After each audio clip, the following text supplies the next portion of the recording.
জন্য ফরিয়াদ করতে হবে একমাত্র রব্বুল আলামিনের দরবারে। সাইয়েদনা ইউনূস আলাইহিস সালাতু ওয়াস সালাম যখন মাছের পেটে চলে গেলেন, তখন তিনি দেখলেন তিনটা অন্ধকারের মধ্যে তিনি নিমজ্জিত হয়েছিলেন। মুফাসসিরিনে কেরাম বলতেছেন তিনটা মুসিবতের মধ্যে তিনি নিমজ্জিত হয়েছিলেন। এক নম্বর মুসিবত হলো সাগরের কত গভীর মুসিবত পড়েছিলেন। দুই নম্বর রাতের অন্ধকারের মুসিবতে পড়েছিলেন। তিন নম্বর হলো মাছের পেটের অন্ধকারের মুসিবতে পড়েছিলেন। এই তিনটা মুসিবতের মধ্যে তিনি যখন নিমজ্জিত হয়ে গেলেন, তিনি মনে মনে ভাবলেন এই মুসিবত থেকে রব্বুল আলামিন ছাড়া আমাকে কেউ আর উদ্ধার করতে পারবে না।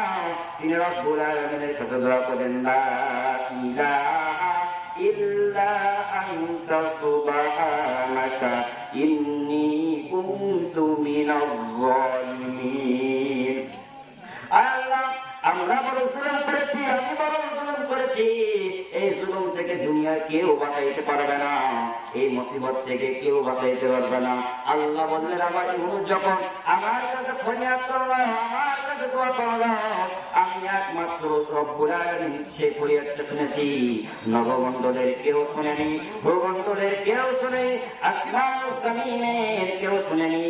দুনিয়ার কেউ যখন আসতে শুনলেন না, একমাত্র রব্বুল আলামিন শুনলেন এবং শুনে সঙ্গে সঙ্গে জবাব দিলেন, ফাস্তাজাবনা লাহু ওয়া নাজ্জাইনাহু মিনাল গাম্মি ওয়া কাযালিকা নুনজিল মুমিনিন। আল্লাহ রাব্বুল আলামিন বললেন, আমার যখন আমার কাছে ফরিয়াদ করেছিল, দুনিয়ার কেউ শুনেনি, আমি আল্লাহ শুনেছি এবং আমি আল্লাহ তাআলা সেই মাছের পেট থেকে সাইয়েদনা ইউনূসকে নাজাত দিয়েছিলাম। শুধু ইউনূসকে নয়, এবং বলেছিলাম ওয়া কাযালিকা নুনজিল মুমিনিন, যারা এই বিপদে পড়ে ভাবে দোয়া করবে রব্বুল আলামিন সবাইকে নাজাত দিয়ে দিবে।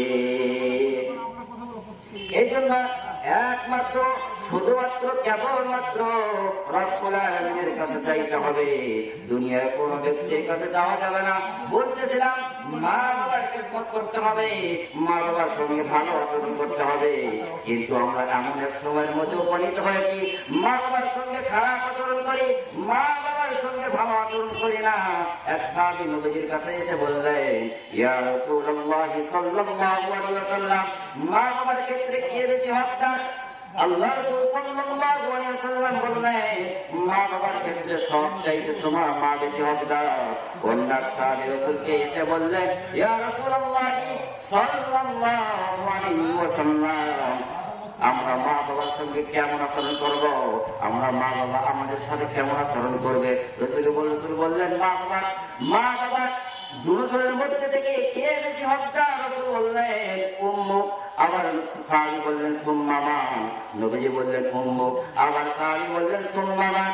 নবীজি বললেন, উম্মুক। চতুর্থবার সাহাবী যখন বললেন এবার সুম্মা মান, এবার সাহাবী বললেন, আবুকা। প্রশ্ন হতে পারে, নবীজি সাল্লাল্লাহু আলাইহি ওয়াসাল্লাম তিনবার মার কথা কেন বললেন আর একবার বাবার কথা কেন বললেন? কারণ এমন তিনটা কষ্ট, এমন তিনটা মুসিবত, এমন তিনটা যাতনা আপনারা আমাদের মা সহ্য করে থাকে। পৃথিবীর কোন বাবা এমন তিনটা কষ্ট আর যাতনা কখনো সহ্য করেন না। এক নম্বর কষ্ট, 9 মাস, দীর্ঘ 9 মাস সন্তানকে গর্ভে ধারণ করেন মা, কোনো বাবা ধারণ করেন না। এই কষ্টটা কোনো বাবা সহ্য করেন না।